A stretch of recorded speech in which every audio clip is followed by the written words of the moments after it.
Hello friends, welcome back to my channel. तो आज मैं फिर आ गई हूँ और आज मैं बच्चों को क्या पढ़ा रही हूँ वो मैं भी आपको दिखाऊंगी कि बच्चे क्या कर रहे हैं। ट्यूशन का समय हो गया है, सारे बच्चे आ गए हैं, कुछ बच्चे अभी छुट्टियों में चले गए हैं, तो कोई नानी के घर, कोई दादी के घर। इसलिए जो बच्चे हैं मैं उन्हें वो बच्चे आपको दिखाऊंगी कि बच्चे क्या कर रहे हैं। लेकिन उससे पहले अगर आप मेरे चैनल पर नए हैं तो प्लीज़ वीडियो को लाइक करें, शेयर करें एंड चैनल को सब्सक्राइब करें। तो अब मुझसे बार एक कमेंट ये आ रहा है कि अभी मैंने पिछली वीडियो डाली कि मैम आपने फोनिक साउंड तो सिखाई नहीं, आपने इंग्लिश रीडिंग कैसे सिखा दी। तो मैं उनको बता दूं कि मैं बच्चों को फोनिक साउंड सिखा चुकी हूँ। मैंने उसके ऊपर एक वीडियो भी डाली हुई है पहले आपको फोनिक साउंड की, आप जाकर वो मेरे लिंक में आप देख सकते हैं। मैं बच्चों को फोनिक साउंड सिखाने के बाद ही डेली अब इंग्लिश की रीडिंग करा रही हूँ। डेली मैं उनको फोनिक साउंड रिपीट नहीं करवाऊंगी, ठीक है। तो लेकिन इंग्लिश की रीडिंग में डेली उनको करवा रही हूँ कि उनको पता है कि च क्या होता है, श क्या होता है, क आएगा तो कैसा साउंड आएगा। तो बच्चे ये इस तरह से रीडिंग करते हैं। अगर आप फोनिक साउंड बच्चों को सिखा भी देंगे, उसके बाद भी आप कितनी भी कोशिश कर ले, कुछ बच्चों को कंफ्यूजन रहता ही है। तो आप जितनी रीडिंग करवाएंगे बच्चा तभी बार बार रीडिंग करेगा, तभी बच्चा बुक को पढ़ पाएगा, ठीक है। तो मुझे नेगेटिव कमेंट से कोई प्रॉब्लम नहीं है कि मुझे किसी ने लिखा, बहुत अच्छी बात है कि उन्होंने मुझे सजेस्ट किया कि मैम आप फोनिक साउंड सिखाइए।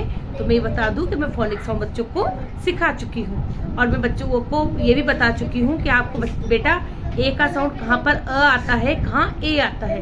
तो ये सब बच्चों को अधिकतर पता है, लेकिन बच्चों को रीडिंग लगानी भी बहुत जरूरी है, क्योंकि बच्चों में कुछ ऐसे ऐसे वर्ड्स आ जाते हैं, जो बड़े बड़े वर्ड्स आ जाते हैं, बच्चों को उनको पढ़ने में प्रॉब्लम आ जाती है।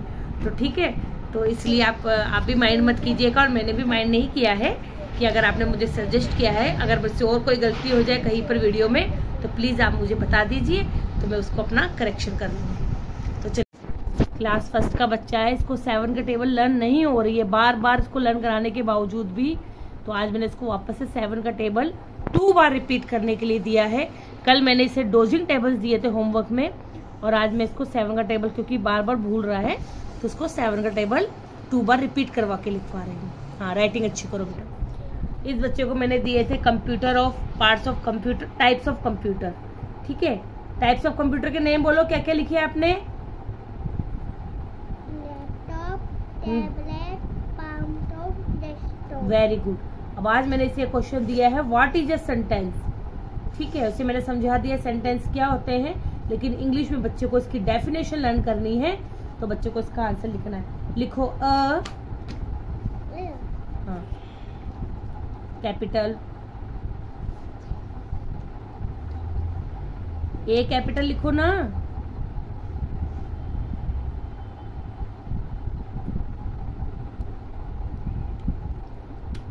ग्रुप ऑफ, कर्सिव आती है ना आपको, तो कर्सिव में लिखो GROUP,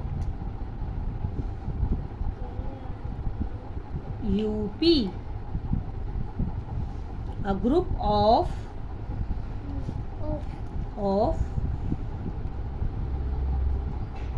words, WORDS, words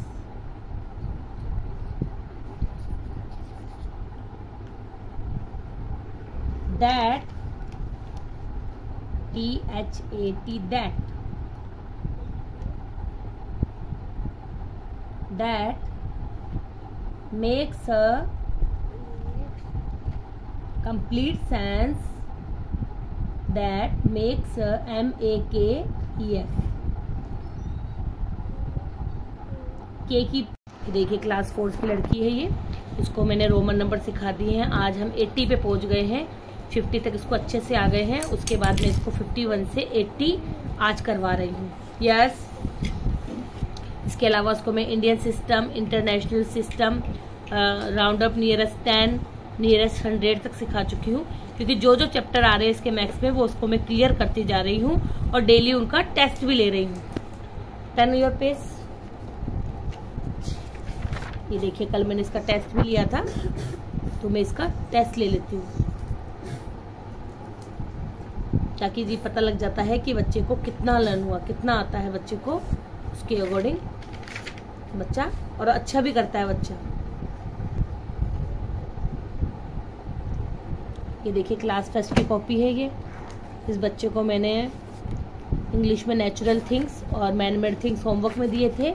आज मैंने इसको इंग्लिश 1 में चैप्टर था मॉर्निंग रश, उसके न्यू वर्ड्स दिए हैं बच्चे को, bathroom, bedroom, kitchen, mirror, floor, breakfast, brush. और बच्चे ने मुझे लर्न करके स्पेलिंग भी सुना दी है इसकी।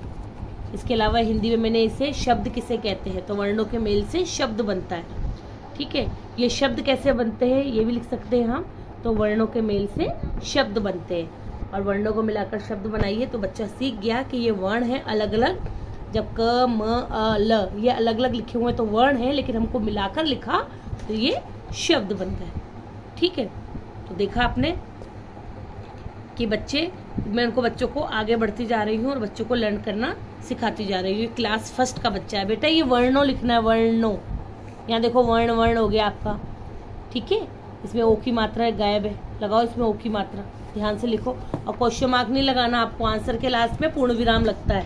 Yes, a group of words that makes, लिखो a complete sense, a complete, COMPLET, COMPLET। Yes, आप क्या कर रहे हो? हाँ, 7 का टेबल बोलो। 7 5 जा 35, 7 6 जा 42, 7 9 जा 7 7 जा 49, 7 8 जा 56, 7 9 जा 36, 63 करो उसको, 7 9 जा 63, ठीक करो। क्लास फर्स्ट के बच्चे के चैप्टर 1 द सेंटेंस दिया हुआ है। अ group of words that makes a complete sense is called sentence. ठीक है, इसके अलावा बच्चों को फिर उसके बाद ये देखिए, rearrange the group of letter में ये करवाऊंगी बच्चों को, ताकि बच्चों की जो स्पेलिंग है बच्चों को ठीक करके लिखनी है। ठीक है, जंबल वर्ड की तरह ये तो इन्हें अरेंज करना है और स्पेलिंग सही करनी है। ये स्कूल का वर्क है और बच्चे ने पूरा रॉन्ग किया हुआ है, आपको दिख रहा होगा कि कौन सी स्पेलिंग को बच्चे ने क्या लिख रखा है। देखिए ये, तो मैं इसको अपने स्तर पे कॉपी में करवाऊंगी। और सारा रॉन्ग वर्क कर रखा है इसने स्कूल में, आप देख रहे होंगे कि स्कूल से बच्चा सारा रॉन्ग वर्क करके लाया है, कहीं भी इसका कुछ भी करेक्शन मुझे नहीं लग रहा है। ठीक है, और फिर बच्चे को जब ये लिखा हुआ है तो बच्चा गलत ही लर्न करेगा। इसलिए बच्चे के ऊपर ध्यान देना जरूरी है कि अगर वो ट्यूशन्स भी पढ़ रहा है ना, या पेरेंट्स पढ़ा रहे हैं, पेरेंट्स ज्यादा पढ़े लिखे नहीं है तो क्या करेंगे, वो तो ऐसा कैसा ही लर्न करवा देंगे। ठीक है, तो बच्चे को ट्यूशन इसलिए भेज रहे हैं। अगर ट्यूशन वाली मैम ने बोला कि अलग पेज लर्न करो बैठ के, तो बच्चा गलत लर्न करेगा। इसलिए आपको पहले बुक देखनी पड़ेगी कि बच्चा जो फिल कर रखा है वो सही है या रॉन्ग है, उसके बाद ही बच्चे को पढ़ाना स्टार्ट करें। ठीक है, हाँ पढ़ के बताओ, what is a sentence? A group of words that makes a complete sense is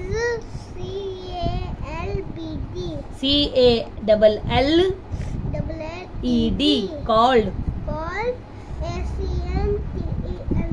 sentence। हाँ, इसको बी को नहीं है, वो एल बनाओ, उसको डबल एल। तो देखा आपने कि बच्चे कितनी लगन और मेहनत से पढ़ रहे हैं और लिख रहे हैं। ठीक है, तो अगर आपके पास बच्चे आ रहा है, इतनी गर्मी में आपको उसको पढ़ाना पड़ रहा है, तो आप भी पेशेंस रखिए और बच्चों को अच्छे से पढ़ाइए।